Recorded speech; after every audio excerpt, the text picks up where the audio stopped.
കല്ലൂർക്കാട് ഗ്രോട്ടോയിൽ പെരുന്നാൾ സംബന്ധമായിട്ട് എല്ലാ മക്കൾക്കും ഈ ലോകമെമ്പാടുള്ള മുഴുവൻ മക്കൾക്കും ആശംസകൾ അർപ്പിക്കുന്നു.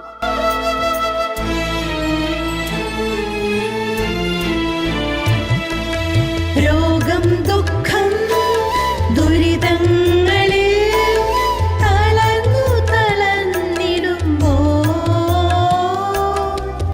ഞാൻ കല്ലൂർക്കാട് ട്രഷറിയുടെ നേരെ ഓപ്പോസിറ്റാണ് താമസിച്ചുകൊണ്ടിരുന്നത്. മലയിൽ കൃഷ്ണാച്ചൻ എന്ന് പറഞ്ഞു കഴിഞ്ഞാൽ എല്ലാവരും തന്നെ അറിയും. പഞ്ചായത്ത് ജീവനക്കാരൻ്റെ മകളാണ്, ഗോമതിയാണ് ഞാൻ.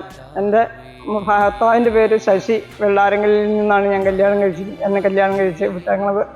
എൻ്റെ മക്കൾ അനുമോൻ ശശി, ആശമോൾ ശശി.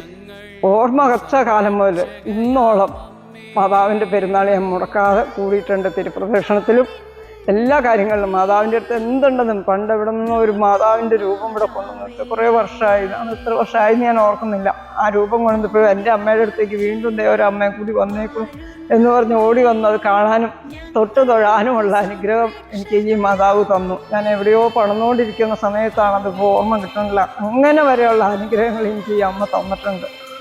ലോകമെമ്പാടുമുള്ള എല്ലാ മക്കളും ഈ പെരുന്നാൾ പങ്കെടുക്കാൻ വേണ്ടി അതോടൊപ്പം തന്നെ ഞാൻ പ്രാർത്ഥിക്കുകയും ചെയ്യുന്നു. കാരണം ഞാൻ എൻ്റെ അമ്മയെന്ന് വിളിച്ച് കുഞ്ഞുമാറിയത് ഗ്രോട്ടോയിൽ മാതാവിനെയാണ്. അത് ഞാൻ വെളിപ്പെടുത്തുന്നു. അപ്പോൾ എൻ്റെ എന്തൊരു ആവശ്യം വന്നാലും ഞാൻ ഓടി വരുന്നത് അമ്മയുടെ നടക്കിലേക്കാണ്. വന്ന് 2 തിരി കത്തിച്ച് റോഡിൽ ആളുണ്ടോ എന്നൊന്നും നോക്കാറില്ല. മുട്ടുമേ നിന്ന് ഞാൻ പ്രാർത്ഥിക്കും, മാതാവേ എന്നെ കാത്തോളണേ, എൻ്റെ കുടുംബത്തെ കാത്തോളണേ, എൻ്റെ ആവശ്യങ്ങൾ അറിഞ്ഞ് എന്നെ സഹായിക്കണേ എന്ന് പറഞ്ഞിട്ട് ഞാൻ ഒരു സ്വർഗസ്ഥനായ പിതാവ് ചൊല്ലി ഞാൻ ഇവിടെ നിന്ന് എൻ്റെ ഭവനത്തിൽ ചെല്ലുമ്പോൾ എൻ്റെ ആവശ്യങ്ങൾ അവിടെ നിറവേറിയിരിക്കുന്നു. അതുപോലെ പരിചയമുള്ള അച്ഛന്മാരോട് പറയും, അച്ഛൻ എനിക്ക് ഇനി ആവശ്യമുണ്ടെന്ന് പ്രാർത്ഥിക്കണം കേട്ടോ എന്നും പറയാറുണ്ട്. ഒരു കാലത്തും പെരുന്നാൾ ഇതുവരെ മുടക്കാതെ എനിക്ക് കഴിക്കാനുള്ള കൃപ എൻ്റെ മാതാവ് എനിക്ക് തന്നിട്ടുണ്ട്. എൻ്റെയും എൻ്റെ മോൻ്റെയും മോക്കടെയും പേർക്ക് എല്ലാ വർഷവും തന്നെ കൊടുത്തുകൊണ്ടായിരിക്കുന്നത്. കാരണം ഞങ്ങളെ ഇന്ന് വഴി നടത്തുന്നത്, എൻ്റെ 2 മക്കളെയും വഴി നടത്തുന്ന മാതാവാണെന്ന് ഞാൻ പൂർണ്ണമായും വിശ്വസിക്കുന്നു. പലതരത്തിലുള്ള അപവാദങ്ങൾ എന്നെക്കുറിച്ച് പറയുമ്പോഴും ദോഷങ്ങൾ പറയുമ്പോഴും ഞാൻ മാതാവിന് വിട്ടുകൊടുക്കും അവരെല്ലാം. മാതാവ് അവരറിഞ്ഞുകൊണ്ട് പറഞ്ഞാൽ അവർക്ക് മാപ്പ് കൊടുക്കണമെന്ന് അന്ന് ഇന്നും ഞാൻ പ്രാർത്ഥിക്കാറുണ്ട്. എൻ്റെ മോളുടെ കല്യാണത്തിന് പെയ്ത മഴ ഈ ലോകത്തൊരിക്കലും പെയ്യാത്തൊരു മഴയാണ്. ഇവിടെ ഓടി വന്ന ഒരു നൈറ്റ് ഇട്ടുകൊണ്ട് ഓടി വന്ന് തിരി കത്തിച്ചു പോയി. ആ നിമിഷം ആ മഴ പറന്ന് അവളുടെ കല്യാണം കഴിയുന്ന സമയം വരെ അതൊരു ഭയങ്കര അത്ഭുതമായിട്ടും അടുത്തുള്ള എല്ലാ മക്കളും പറയുന്നുണ്ട്. അതുപോലെ തന്നെ എനിക്കൊരു വീടുണ്ടാവാൻ ഞാൻ പ്രാർത്ഥിച്ചു. എൻ്റെ മാതാവ് ഞാൻ സ്വപ്നം പോലും കാണാത്ത വീട് എനിക്ക് എൻ്റെ അമ്മ തന്നു. അതുപോലെ മകന് പഠിക്കാൻ പുറകോട്ടായിരുന്നു. ആ സമയങ്ങളിലൊക്കെ മാതാവിനെ തിരികെ എത്തിച്ച് പ്രാർത്ഥിച്ചു. മാതാവ് എൻ്റെ കൊച്ചിനെ കാത്തോളെന്ന് പറഞ്ഞു. എൻ്റെ മോൻ പഠിച്ചു. അവന് ദുബായ് വരെ പോയി മടങ്ങി വരാൻ സാധിച്ചു. ഇന്ന് ഞാൻ പോയിക്കൊണ്ടിരിക്കുന്ന മാതാവിൻ്റെ പള്ളികളിൽ ഒന്നാണ് ഏഴുമുട്ടം കല്ലൂർക്കാട് ഗ്രോട്ടോ. വേളാങ്കണ്ണി 24-ൽ 5 പ്രാവശ്യം വേളാങ്കണ്ണി പോകാനുള്ള അനുഗ്രഹം എൻ്റെ മാതാവ് എനിക്ക് തന്നു. സ്കൂളിൽ പഠിക്കുന്ന കാലത്ത് ഞാൻ മാതാവിന് ഒരു പൈസ നേർച്ചയിട്ടിട്ടാണ് പരീക്ഷയ്ക്ക് പോയിക്കൊണ്ടിരുന്നത്. ഞാൻ പഠിച്ച അത്രയും ക്ലാസ്സിൽ എനിക്ക് നല്ല മാർക്ക് അമ്മ തന്നിട്ടുണ്ട്.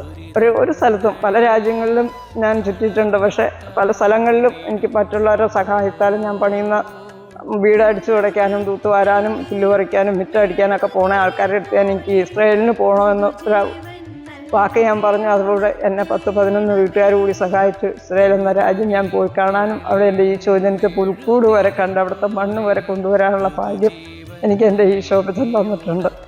അതൊരു വലിയ കൃപയാണ്. പക്ഷെ ഞാൻ ഈ പല സ്ഥലങ്ങളിലും ഞാൻ പോയെങ്കിലും വീടുകളിൽ നിൽക്കാനൊക്കെ ആയിട്ട് പോയിട്ടുണ്ടെങ്കിൽ ഇതുപോലൊരു പെരുന്നാൾ ഒരിടത്തും ഞാൻ കണ്ടിട്ടില്ല. ആദ്യമായിട്ടാണ്. നമ്മുടെ നാട്ടിൽ തന്നെയാണ് ഈ പെരുന്നാൾ. എൻ്റെ ആഗ്രഹം ഒരിക്കലും നിന്നു പോകരുത്. നമ്മുടെ തലമുറകൾ 100 തലമുറ കടന്നു പോയാൽ ഈ പെരുന്നാൾ ഇതിലും ശക്തിപ്പെട്ട് ഇവിടെ നടക്കണമെന്ന് ആഗ്രഹിച്ചു ഞാൻ ജഗദീശനോട് എന്നും പ്രാർത്ഥിച്ചുകൊണ്ട് നടക്കുന്നു. അമ്മ തന്നെ അനുഗ്രഹങ്ങൾ പറഞ്ഞാലൊന്നും നിങ്ങൾക്ക് ആർക്കും മനസ്സിലാവില്ല. എന്നെ തന്നെ ഉദാഹരണം എന്നെ അറിയാവുന്ന മക്കളാണ് ഈ ഗ്രോട്ടോയിലെടുത്ത് നിൽക്കുന്ന മുഴുവൻ ആൾക്കാരും. എല്ലാവർക്കും അറിയാം. ഒരു പണി ചെയ്ത് കൂലിപ്പണിക്ക് പോകുന്ന കാലത്ത് പണിയില്ലല്ലോ മാതാവേ ഞാൻ എന്നാ ചെയ്യേണ്ടതെന്ന് ചോദിക്കുമ്പോഴത്തേക്ക് കോമതി ഇച്ചിരി മിറ്റം ചെത്താനുണ്ടല്ലോ അല്ലെങ്കിൽ ഒന്ന് അടിച്ചു വരാനുണ്ടല്ലോ എന്ന് പറഞ്ഞ് വിളിക്കാറുണ്ട്. ഞാൻ പോകാറുണ്ട്. എനിക്ക് പണിക്ക് ഇന്നോളം ഈ നിമിഷം വരെ ഒരു ബുദ്ധിമുട്ട് എനിക്ക് വന്നിട്ടില്ല. അത് കഴിഞ്ഞ് ഒരു സർക്കാർ പണി ഞാൻ ആഗ്രഹിച്ചു. അത് ഓടടിക്കാനാണ് ഞാൻ ആഗ്രഹിച്ചത്. അതെനിക്ക് എൻ്റെ മാതാവ് എനിക്ക് തന്നു. ഞാൻ അതിന് നന്ദി പോയി. ഇൻ്റർവ്യൂക്ക് പോയപ്പോഴും അതുപോലെ ജോലിക്ക് പോയപ്പോഴും ജോലിക്ക് പോകുന്ന കാലഘട്ടത്തിൽ ഞാനൊരു ചൂല് കെട്ടി, അത് ഇവിടെ പലർക്കും അറിയാം. ചൂല് കെട്ടി ഇവിടെ കൊണ്ടുവന്ന് വെച്ച് രാവിലെ അമ്മയുടെ മുറ്റം അടിച്ചിട്ട് പോയിട്ടുള്ള ദിവസങ്ങൾ അനേകങ്ങളുണ്ട്. കാരണം എനിക്ക് അവിടെ ചെല്ലുമ്പോൾ പണിയെടുക്കുമ്പോൾ ആരുടെയും വഴക്ക് കേൾക്കരുത്, അതിനെൻ്റെ അമ്മ കൂടെ ഉണ്ടാവണം എന്ന് പറഞ്ഞ് മുറ്റം അടിച്ചു വാരിയിട്ട് അമ്മയോട് പറഞ്ഞ് അമ്മ എൻ്റെ കൂടെ പോനേന്ന് പറഞ്ഞാണ് ഞാൻ യാത്ര ചെയ്തുകൊണ്ടിരുന്നത്. അതിലും എന്നെ അമ്മ സഹായിച്ചു. പെൻഷൻ പറ്റിയപ്പോൾ മൂവാറ്റുപുഴ നഗരസഭയിൽ ഒരിക്കലും ആരും പെൻഷൻ പറ്റാത്ത രീതിയിലുള്ള ഇത് എനിക്ക് തന്നു. തുടർന്ന് എൻ്റെ മരണം വരെ ഇനി എപ്പോഴും ഞാനിപ്പോൾ ആഗ്രഹിക്കുന്നത് എൻ്റെ മോക്കൊരു വീട്. പെരുന്നാൾ ആശംസകളെല്ലാവരും അമ്മയുടെ പെരുന്നാളിൽ പങ്കെടുക്കുന്ന ഒരിക്കൽ കൂടി നിങ്ങളോട് എല്ലാവരോടും പറഞ്ഞുകൊണ്ട് എൻ്റെ അമ്മയുടെ തിരുനാൾ ആശംസകൾ അർപ്പിക്കുന്നു ഞാൻ. ഗ്രോട്ടോ മാതാവേ, നാടിൻ മധ്യേ വാഴുന്നമ്മേ, ഞങ്ങൾക്കു സംരക്ഷകയാമമ്മേ. കല്ലൂർ കാടിൻ നാഥേ, ഗ്രോട്ടോ